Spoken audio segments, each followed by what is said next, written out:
Welcome to the Medical Mnemonics Podcast, your source for memory techniques and accelerated learning in higher education. Now, here's your host, Chase DeMarco. Welcome back to part 3 of this recap. This is going to be an exciting one. So I did not plan on making this many parts to this recap initially when I planned it a few weeks ago, but we have so much great material, so many more highlights than I was really expecting, that this is going on for a little bit longer, a few more episodes. Either way, it's a lot of great content for you. And this is the first part where we're really going to start digging into the accelerated learning techniques that we usually cover in a lot of our interviews. The first two really focused on evidence-based study techniques, note-taking techniques, more of the traditional learning aspects. So now in this part and the next part, we're going to focus on accelerated learning. So I usually attribute this to speed reading and visual mnemonics, memory palaces, these types of techniques that are less traditionally taught. And as well as I can tell so far, this is going to be the most comprehensive assessment of all of these types of techniques. It's from our expert interviews, my personal studies, and techniques that I've learned from personal tutoring sessions with other learners. So we're going to discuss some of the high-yield concepts to get you remembering more, faster, and for longer. I also noticed in the past 2 recaps, there's been a few more audio hiccups than normal. I do apologize for that. I am not trained in any of these audio techniques, so it's a bit of a learning process. These types of episodes are a little different than the traditional interview style, a little bit more complex. So hopefully we'll keep improving on those audio qualities for you on future episodes. In this episode, we're really going to focus initially on insights into memory and why the brain works like it does. And this foundational conceptual knowledge will help us understand how our brains work and how to improve on our current memory skills. Then we're going to go into a little bit more on speed reading. I know we brushed over it a little in the first episode of this recap, episode 46, and we're going to delve into it from a few more experts' points of views. Then we're going to cover mind maps, which we also briefly touched about in part 1 of this, but from a mnemonist point of view instead of an instructor's point of view, which might have less training and insight into these techniques. And stay tuned for part 4, where we are going to really get into visual mnemonics, the creation of these mnemonics, the story method, and how to put these in the memory palace for long-term retention. All right, and to start this episode off with, let's see what memory is and how it works and what we can do about it from Cam Knight from mindlily.com. So I'll just kind of start off by saying one of the most important fundamental things that I teach, especially when I'm coaching, is that diamonds are forever, but memories aren't. So just because we come across a piece of information, no matter how important or valuable it is, doesn't mean that we're going to remember it. It's really important for your audience and people to realize that our mind is built to make us forget. And it's hard to imagine that, like, why would my mind make me forget? But it's true. Our mind is designed to make us forget. And there's all sorts of complex reasons why that is. For example, most of us come across way too much information on a day-to-day basis. And majority of that information is useful not for the long term, but just for the short term. And keeping all that information in long-term storage would not be beneficial. Unfortunately, we see that even when students understand this concept and that memory is a little finicky, there are obstacles in the way and misunderstandings that we might have that prevent us from taking on these new challenges and implementing new and more powerful, potentially, study strategies. So what are some of these misunderstandings we might have? For this, we're joined by Daniel Kielov, a memory athlete and coach.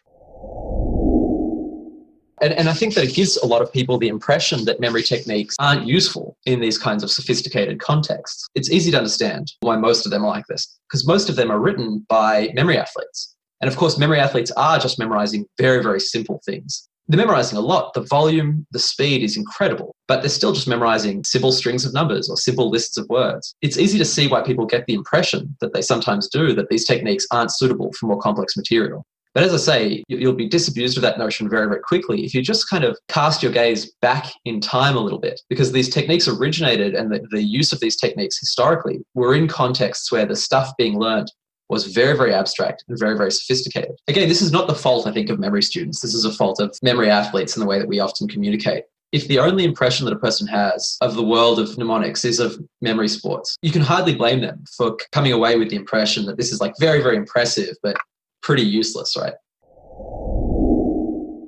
And I do feel like instructors and students alike often feel like these techniques are really cool. They're awesome to watch or to read about or watch a YouTube video, but they're not practical. How can I use this right now to benefit my studies? And that's an obstacle we have to get over, and we try to through the episodes in this show. So now we understand that these techniques have historically been used for very powerful and complex material. So do we need to be memory whizzes to use these techniques? Do we need to have any special abilities? Not according to Alex Mullen of Mullen Memory. We're both not people who have any kind of special memories at all. I just came across a memory book that was about memory techniques and competitions when I was in college. So I picked it up when I was a junior in college, doing biomedical engineering, like you said. And I just wanted to improve my memory for school. I felt like I didn't really have a good memory, and it was kind of an intriguing thing to me. I was, reading about all these things people could do, and I was just like, this can't be possible. Like there's got to be some sort of catch or something. And I got into it because of that book. It's called Moonwalking with Einstein by Joshua Foer. I, wanted to use the techniques for school. Like I said, I didn't really want to get into competitions, but I eventually did, just because I started to practice the techniques and kind of, fell in love with it and wanted to keep getting better and improve.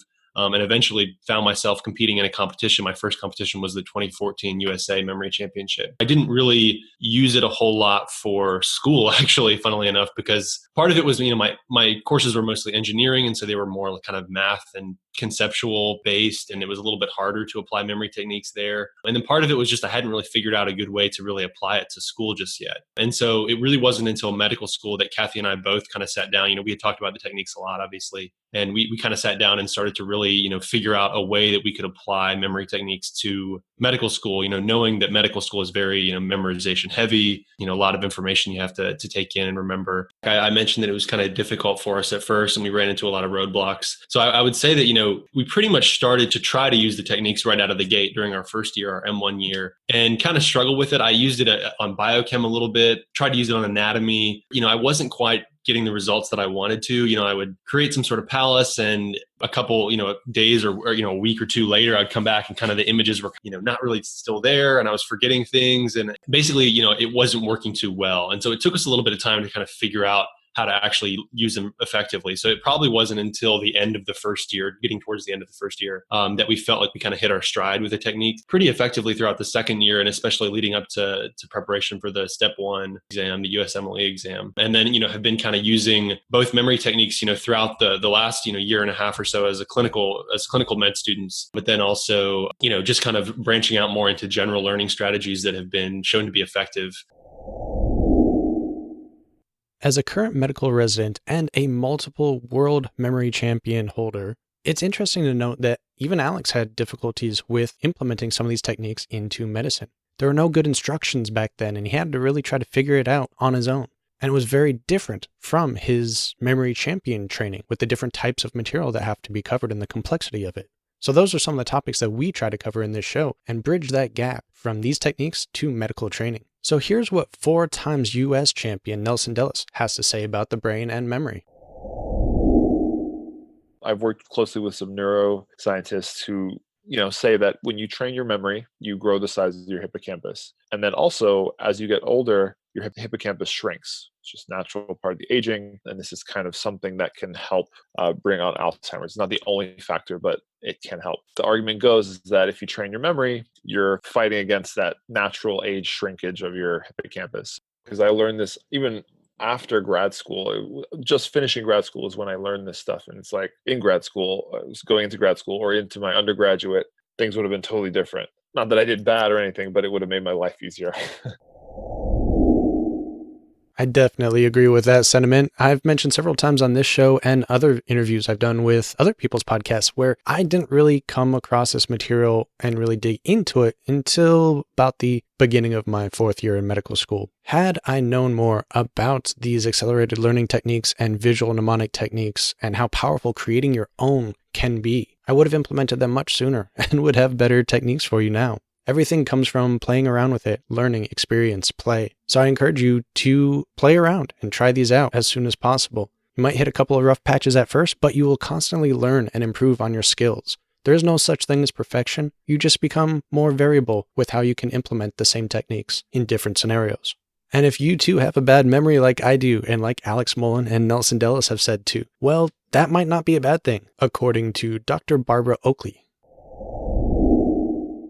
When you're first learning to back up a car, your working memory is going crazy. It's got all this information. But once you've created that subroutine, that sort of set of links of how you back up a car, all you have to do is think, oh, I want to back up a car. And your attentional octopus reaches and grabs that set of links. So when you're learning in medicine, for example, you may not be able to hold a lot of information in mind. But if you practiced, you've created some sort of subroutines that you can reach out to and make connections with your working memory, and you can still do very well. In fact, in some ways, you can do better. Research has shown that those with poor working memories are not only often more creative, but they're often able to make elegant simplifications that the person with a really good working memory simply cannot see because they don't have any need to. I mean, if you think back to some of your worst instructors ever, your worst professors, they often were individuals who had very good working memories. And they'd say things like, well, see, then you do this, this, and that connects with this, and this is, and they've got it all in their really good working memory, and you're lost. So oftentimes an instructor who doesn't have as good a working memory will be able to find simplifications to be able to kind of make everything fit more easily into your own limited working memory. And you can understand things in actually a simpler and more elegant way. I love that advice. So there might still be hope for us yet. Those of us with bad memories can become very creative, and that extra creativity really helps to build on these mnemonic techniques. Of course, we'll get into more detail about visual marker creation and visualizations, these visual mnemonics, in the next episode.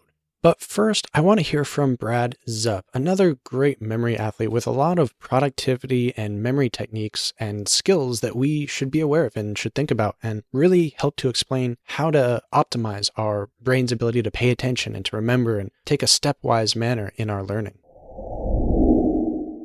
I turned 40, started walking into rooms and not remembering why I was there. I forgot things all the time. And I thought, oh my gosh, 40's, any age is just supposed to be a number. But as it turns out, I was losing my mind. It scared me. So I got the memory book out. I kept it a small book. It was valuable. It helped me before. And I started seeing, can a regular guy actually learn how to remember better? Not just languages, but day-to-day stuff. And it didn't help as much of the day-to-day stuff. But as I exercised my memory, I found that my day-to-day memory improved. And as a way to kind of double check and see if I was actually improving, I thought I need like a test or something I do on a regular basis. And I'd remembered an article from years before about a memory competition. I entered, did okay for not really training. This was a definitive black and white way of saying, here's how much I memorized, how fast I memorized it, here's the score, this is how I'm doing. When you have positive feedback like that, it's easy to keep improving. Positive feedback is very important to increase our motivation and make sure we stick with a project or a new skill we're trying to learn. But how do we actually divide this up from things like memory skills for competition and actual studying? I look at it, there's two routes to take. One is learning memory techniques and applying them right away. So you learn, the memory castle technique or the association technique or whatever, and you open your textbook like I did with the Japanese textbook and you go, okay, well, this is how I'm supposed to do it. Here are the words I need to memorize. Let me give it a shot. So you're learning by doing, and some people respond really well to that. Another approach is taking up memory improvement as a sort of hobby or an additional way to improve other areas of your life. So like, if you're a runner, maybe you lift weights or do squats or something to improve your leg strength so you can get better at running or biking. Or, say you do yoga so you can be a better tennis player. You're doing something to make the important thing better. And that's really what I recommend people try if they're serious about it, if they've got a lot of stuff to learn.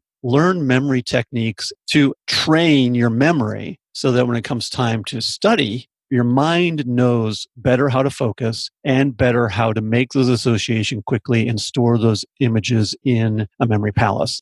If you're just trying to do it while you're learning, like I need to learn this boatload of material, all the bones of the hand, and I'm going to do this, and I'm going to learn a memory palace at the same time. I'm going to learn association at the same time. It gets a little bit overwhelming. I look at it as do something like yoga to improve your tennis, or work out with weights to improve your bicycling, that type of thing. There's a learning curve to everything in life. When we first start out, we walk. We walk to first grade, or we walk to second grade if we live close enough to go to school. But eventually we go, you know what? I want to get around more. I want to go further. I want to explore. We get older and we learn how to ride a bike.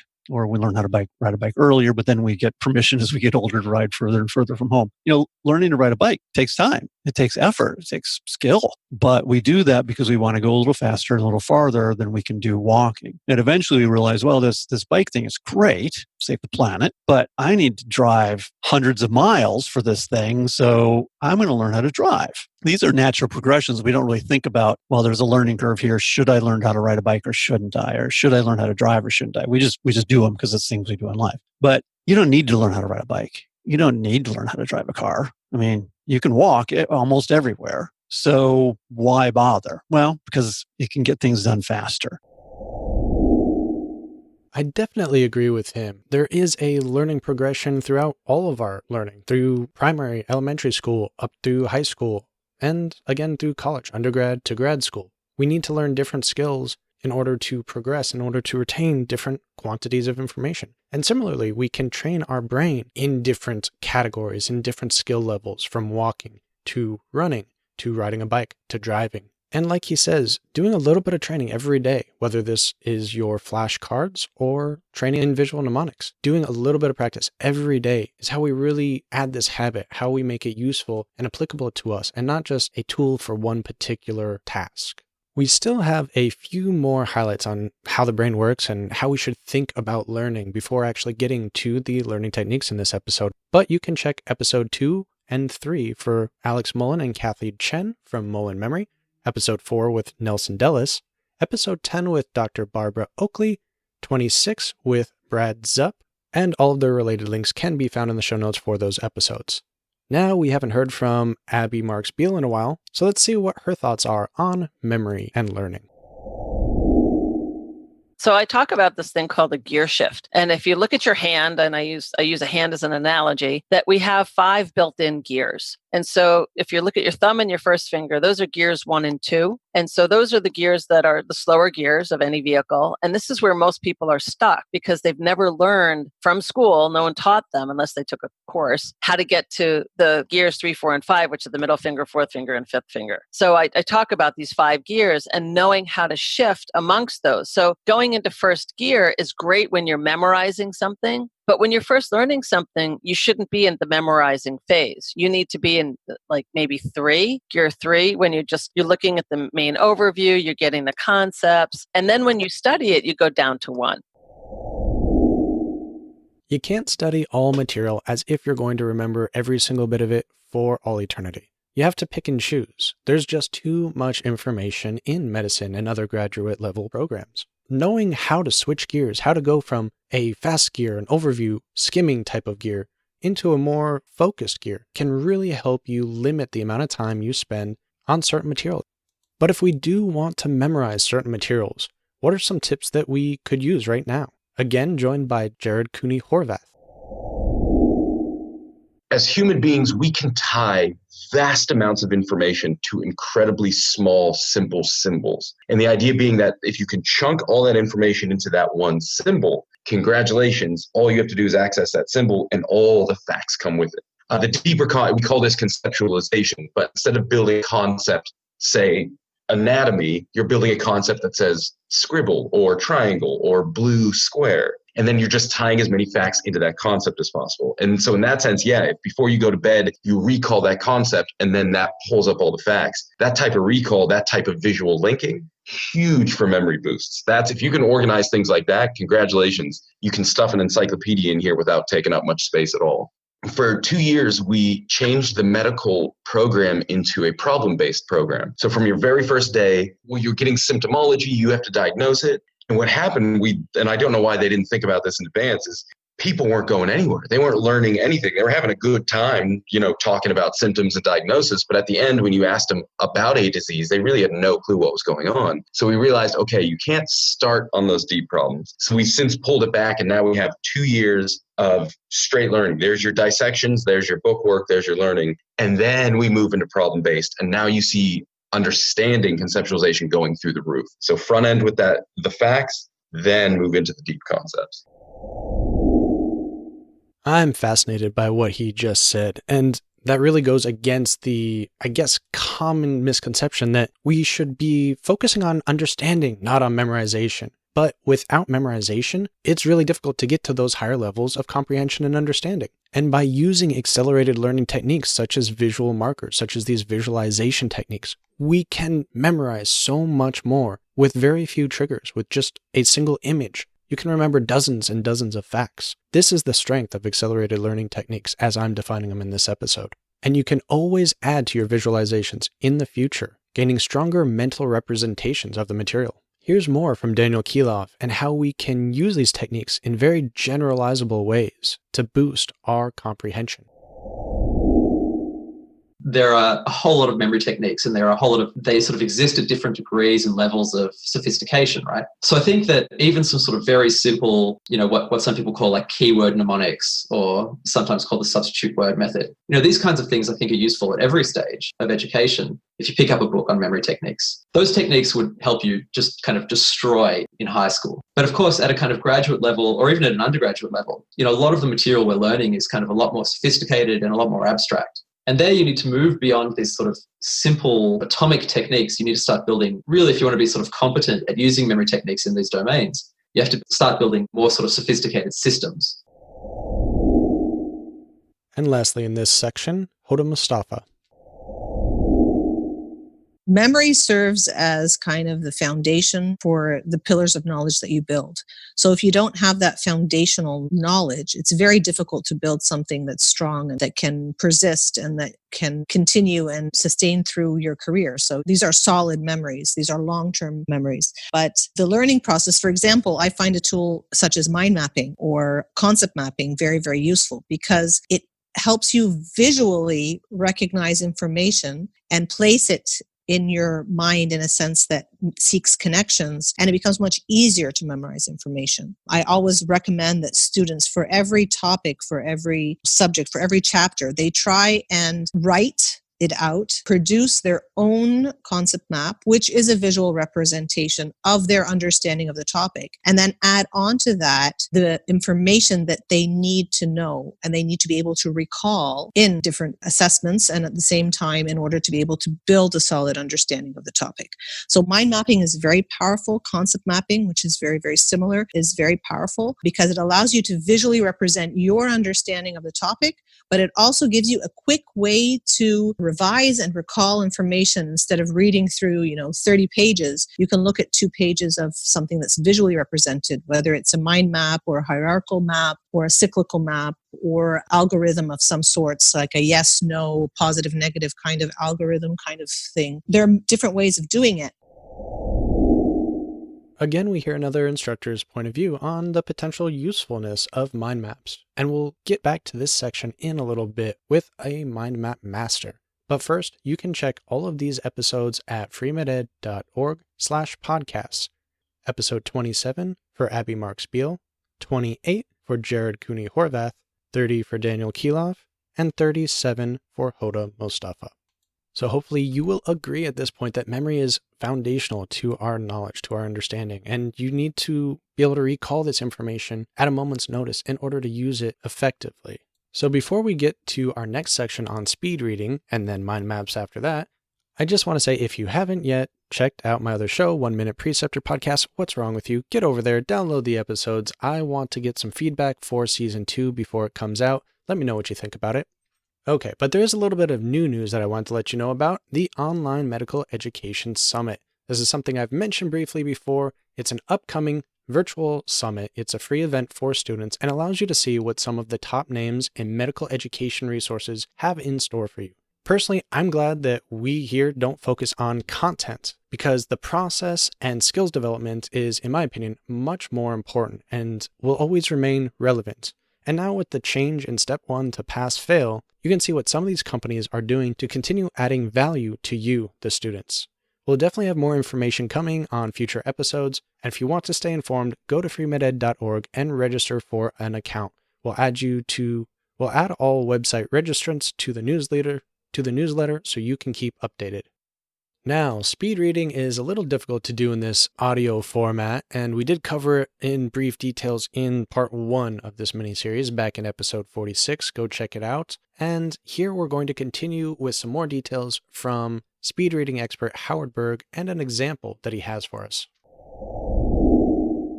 The secret to reading fast is in a word, it's called schema. Schema is what you know before you begin to learn. It's why you could read a medical book more easily than a novice because the words, the science that's there, you've gotten acclimated to it and you become accustomed to seeing certain terms that other people would not even be able to pronounce. Pick a familiar text, read for 1 minute the way you normally do, and time yourself. At the end of the minute, put a little line in the margin where you finished. That'll be in the first chapter. Now you have a measurement of how far you can go in a minute. Now go to the second chapter. I want you to go 1 line at a time using your left hand, going from the left to the right margin, 1 line at a time with your eyes following your hand. And here's the thing, as fast as you can comprehend. As long as you know what you're reading, go quicker till you don't, so you discover where your ceiling is. And then slow down just enough that your comprehension comes back. And for 5 minutes, go with your hand 1 line at a time across the page, completely across, reading at your peak comprehension rate. Then go back to the first chapter where you initially tested yourself and do it a second time for a minute, but this time with your hand. And you're going to be amazed. You'll go about 20 to 40% further just doing that one single change. So that's a quick little test that you can do at any point. Grab a book, a magazine, or even an article online and use that technique really quick just to measure where you're starting off from. What's your current reading speed? From there, you can implement certain techniques to slowly ramp up your reading. Even if you get twice as fast as you currently are right now, that's a huge improvement. Here are some tips from Abby Marks-Beal and her Rev It Up reading class and a definition of speed reading.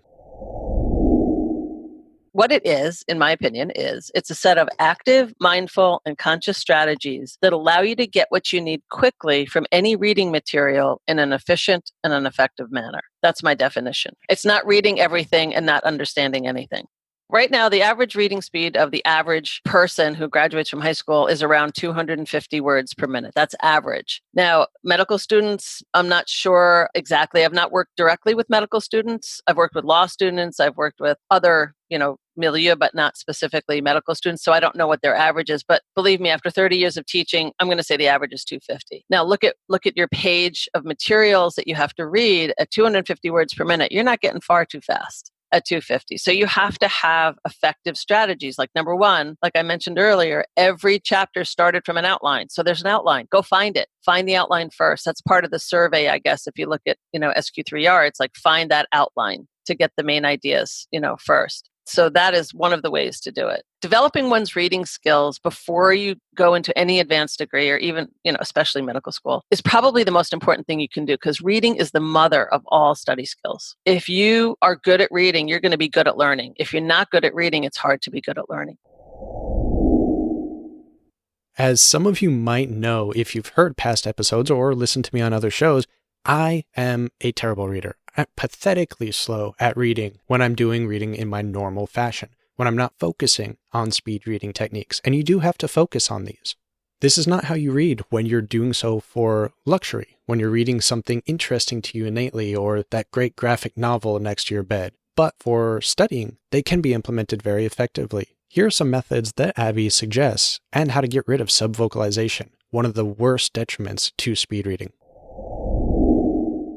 So when I talk about reading actively, and mindfully, what I'm talking about is first setting your intention. Why are you reading it? What do you need it for? And then about using Your hands or a card are very helpful if it's physical material or adapting it to on screen. But basically, the concept is like this. Take all these words that you're looking at and trying to focus your attention on where your eyes need to be. And using your hands or a card will do that. I'll give your listeners my favorite one and the one that I share everywhere. It's called the white card method. So if you take a blank white card, like a 3x5, 4x6, blank, it could have lines on it if that's all you have. And what you do is you put it on your reading material. When you're reading, think about this. If you pull the card down the page, what's still exposed is what you've already read. So it gives your brain this other opportunity to not get it the first time, to not trust your brain. And so it's kind of like, oh, I can go back, I can reread, I feel safe, but you're also blocking where you're going. So to use a white card appropriately and really effectively is to take that card and put it above the line that you're reading and have it push you down the page, and it's covering what you've already read. So the times you lift that card to double back should become a lot less over time because you get it the first time. So it focuses you line by line going straight down the page. And if you don't have a blank card, use your pinky. So take your hand and kind of like do how do you do this? Like a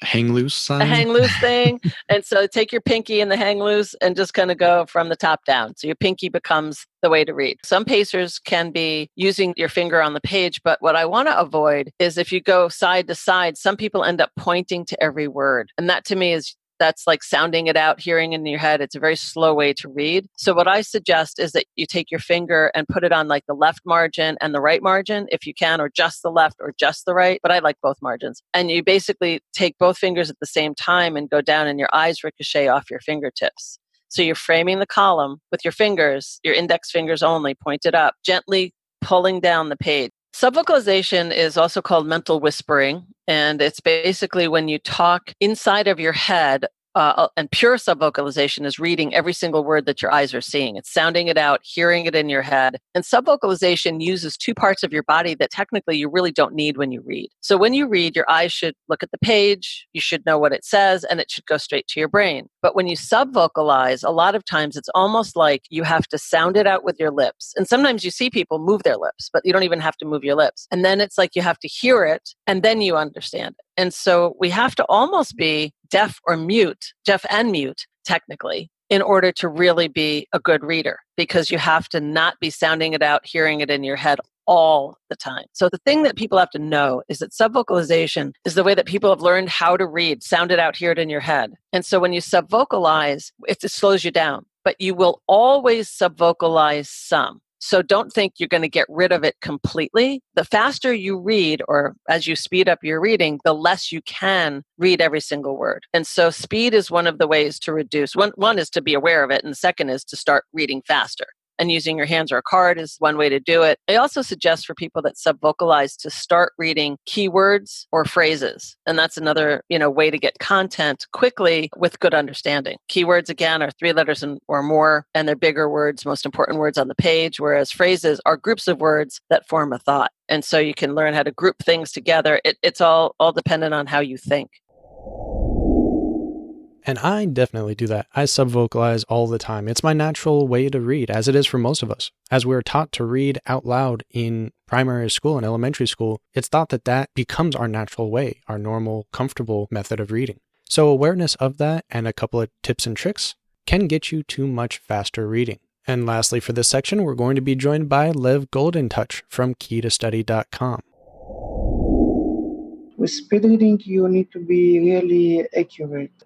Different kinds of cooking. So when you come to speed reading, you have a certain way of learning different skills, and you need to learn them in that way. Otherwise, you will not be able to learn them again with equal accuracy. And people are impatient and people are jumping back and forth. Some people are not confident enough to continue on their own. So it's really something where coaching helps. And there are very few people who can help with that. Now, the concept starts from being good at remembering things. Then at the next stage, you need kind of to remember everything that you read, because you need to understand what it means to understand something, so that if later you will stop understanding something, you will be able to catch yourself. So we increase your understanding to the maximum, and we do allow some very minor degradation as you speed up, but minor degradation only.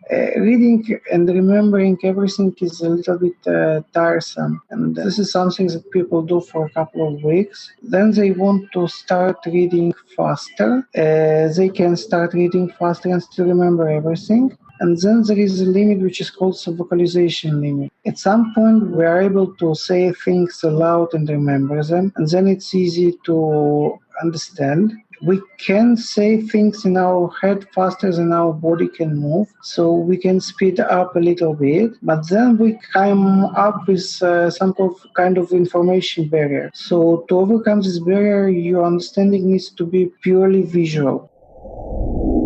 Now, there was an event going on when we were hosting the second part of this interview, so there's a bit of noise in the background, but basically he's saying that his way differs in remembering long-term being related to visual memory, back to these visual mnemonics. And these are some recommendations that he holds for it.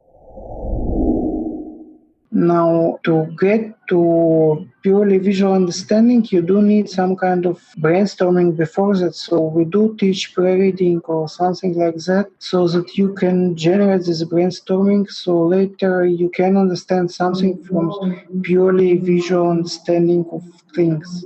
And then you start visualizing everything that you read automatically. Once you get there, your reading speed is about 8 times higher than the reading speed of a regular person. But to really go above that, you need to train your eyes certain techniques of how to move on the page. If your eyes are jumping, your eyes will get tired very fast. If you do not move well enough, if your peripheral vision is not wide enough, you will not be able to cover enough. Once your eyes can move fast enough, you can probably read at 1,000 words per minute, maybe more. The next limits are harder to overcome, and we do not teach that. By using pre-reading and going over some of the key points, highlighted words, and chapter topics in a book or a script or whatever your reading material is ahead of time can allow you to start thinking about creative ways to interpret that material. What is it asking? What visuals can I attach to it? This is before you actually know the material in the book you're reading. Then you can later use this creativity to create visuals, to remember the concepts much quicker than other forms of speed reading, according to Lev. You can find out more from his book, The Key to Study Skills, as well as episode 33 and 35 of this show. Abby Mark-Spiel, again, is in 27, and Howard Berg in episode 5 and 6.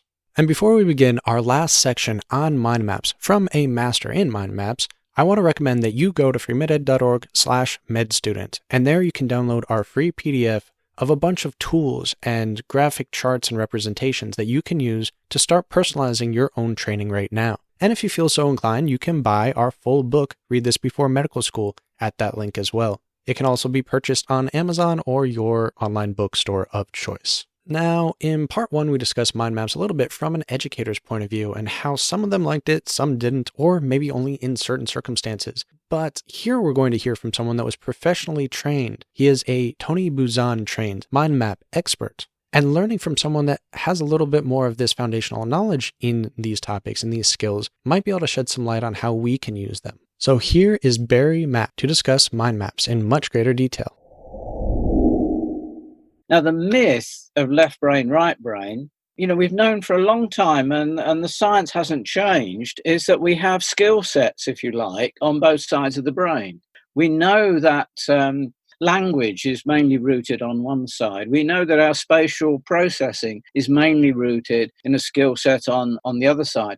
We've known that for a long time. What went wrong, and what is the pseudoscience, is the idea that these are personalities, so that people are started to be described as left-brained or right-brained, which is completely wrong. That is a myth. We're both brained. I see the left and right brain skills not as learning preferences, but learning habits, learnt habits. So people who might be described as left brain are those that continually use and practice the skill sets that are based on the left side of the brain, and those that are more what we might call right brain are those that practice and therefore have the habit of using the right brain skills. So when it comes to learning, it makes learning easier if you go big picture first and then you start to focus down on the detail. And one of the things that a mind map does, it puts all the essential elements in the center and all the detail towards the periphery. And so it teases those things apart. And that helps the brain to navigate information. Mind mapping is much more a thinking tool than it is a memory and studies tool. Every medical student, in my view, would benefit about thinking more about what they're being taught. So once you start to mind map, it is engaging a lot more of your thinking potential on topic. So it might help us to take a broad view of the material first before getting into the more narrow details. And organizing them in a creative way, such as a mind map, can help get the creative processes and the logical processes working together on this problem, on this solution, on the topics at hand. But how do we go about actually setting these up? The first mind map that a medical student should create, once they understand the purpose of mind maps, is a mind map of the whole curriculum, if you like, the whole topic that they're needing to learn. They need to go to a higher level of abstraction. And the thing with the brain is that, there's associations is what we tap into when we're using any memory techniques. Generally, you associate one thing with another. So the more you're able to embed medicine into all these other things which have touched your own life and is touching the lives of family and friends, that gives a much bigger framework for memory and recall.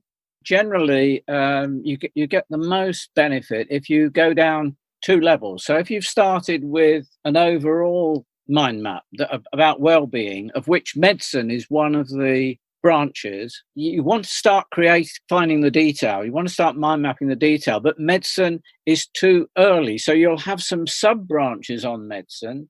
So you go down what I call 2 levels. So instead of going to medicine, you then might go to one of the big areas, which might be, say, gut.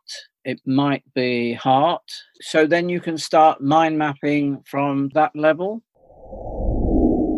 So these topics are, of course, very important, and making different levels, a level above and a level below your main point of interest.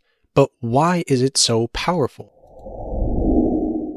It taps into spatial. We have a visual spatial working memory, or a spatial processing working memory, which is quite powerful for helping us remember stuff. And we don't use that when we're looking at stuff in the portrait mode. So when we're reviewing lists, we don't need that spatial processing. So we don't use it. So the thing is with a mind map, because it always puts the data, when done properly, it puts it in landscape mode, we can maximize the use of what is actually 3 working memories: the spatial, the visual spatial, and the numeric verbal. And there it is. That's the key. When we're using any kind of visual mnemonic, whether it be mind maps or more intricate visualizations and memory palaces that we'll discuss in the next episode, this spatial memory is a strong, strong aspect of it. So not only can we remember visual cues much better than text, but the spatial cues, remembering if it's on the top or the bottom, the left or the right, can add to our memory of the topic as a whole, as compared to lists of orders or outlines or something along those lines that really just don't intrigue our memories and our senses, and they won't stick out as well later on. This is something that Cam Knight, author and creator of MindLily.com, seems to agree with. But more or less, mind map is a different way to take notes. It differs from the standard method of line-by-line note-taking, where you start at the top of the page. With mind maps, you don't start at the top of the page, but rather in the middle or center of the page. And instead of noting information line by line, you spread out like a spider web. A good analogy for a mind map is an octopus. So the head of the octopus is the center of the map, and then the arms spread out in all directions. And if you can imagine within each arm, other arms extending, kind of like how a tree branch has many smaller branches, then you can kind of get a good visual representation of what a mind map looks like. So the head is the center. The first level arms are the subtopics. And then the second and third level arms are the lower level topics. But I do want to rip on one of the things you said about mind mapping being like a form of location-based memory. And it totally is. You can think of mind map as a memory palace, but instead of using a physical location, the mind map is the location, and all the different branches and sub-branches serve as a loci. And the rest of these interviews can be found at episode 40 for Barry Mapp and 41 for Cam Knight. Now, before we finish up this episode with the key points, the key takeaways from our interviews, I want to let you know that I am trying to put together a free email course as we speak, and I'm not sure when this will be out yet, but if you want to know when that'll come out, when the Online Medical Education Summit, and when other events and activities are going to be live, please go to freemeded.org and sign up for our newsletter. If you have been to the website lately and notice a few pages are not acting as they should, they're a little mixed up, well, that's because first off, I'm not a web designer, but I do what I can when I can. If you have these skills, web design, WordPress development, or anything similar to that, please shoot us a message. Especially with step 1 now being pass-fail, everyone is going to need a few extracurriculars on their CV, and you can write this down on yours. So join the team at freemeded.org. I don't really think students should worry too much about making sure that they're using the strategy in necessarily the most optimum way. Just using them and practicing with them and then making adjustments as you see fit is going to be really, really helpful. And, switch it up. You don't need to do all of the strategies all the time. Really just adding a little bit here and there is going to be really helpful. We might have used this clip in the past, but it is still very valid. You have to mix things up. Use this inspirational quote to help you mix up your strategies, try new techniques, add more tools to your toolbox. All right, now the key takeaways for this episode. 1, if you haven't seen it already, Google the forgetting curve. See what the image is like and how you can forget almost everything in just about 3 days if we don't use memory tools and other strategies to remember longer. Everyone, including memory champions and memory athletes I've interviewed, struggle with memory, but with certain developable skills, we can all make great improvements. We can cover more material more rapidly with some speed reading techniques, as long as we still remember the material later on. And we can also use mind maps as a very useful creative avenue to study and to get a broader picture, but then also to focus in on certain details. Hopefully, these creative techniques will help motivate you, increase your motivation, help you study longer, and in new and fun ways. We'll cover more in visual mnemonics and how to associate these mnemonics together and how to store those images in memory palaces in the next episode. So for now, enjoy, be healthy, and keep pushing forward. You got this.